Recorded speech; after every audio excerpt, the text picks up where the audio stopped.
মরক্কোর আটলান্টিক উপকূলীয় প্রদেশ সাফিতে প্রবল বর্ষণে সৃষ্ট আকস্মিক বন্যায় অন্তত ৩৭ জনের মৃত্যু হয়েছে। স্থানীয় কর্তৃপক্ষ জানিয়েছে আহত অন্তত ১৪ জনকে হাসপাতালে ভর্তি করা হয়েছে, যার মধ্যে দুজনের অবস্থা গুরুতর। ভিডিও ও ছবিতে দেখা গেছে কাদামাখা পানির স্রোতে সাফি শহরের রাস্তায় গাড়ি ও আবর্জনা ভেসে যাচ্ছে। মাত্র ১ ঘন্টার ভারী বৃষ্টিতে পুরনো ঐতিহাসিক এলাকায় অন্তত ৭০টি বাড়ি ও ব্যবসা প্রতিষ্ঠান তলিয়ে গেছে। স্থানীয় প্রশাসন অনুসন্ধান ও উদ্ধার কার্যক্রম চালাচ্ছে।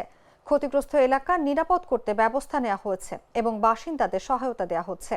বন্যার কারণে শহরের সঙ্গে যোগাযোগকারী একাধিক সড়ক পথ বন্ধ হয়ে গেছে। প্রাদেশিক শিক্ষা অধিদপ্তর সোমবার সব শিক্ষা প্রতিষ্ঠানে ক্লাস স্থগিত করেছে।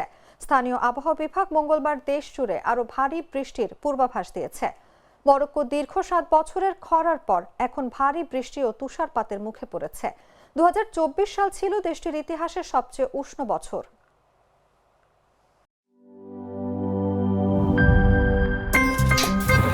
আমার একটা স্মার্ট সিদ্ধান্তে 25% গ্যাসের খরচ কমেছে। ভাবছেন কিভাবে?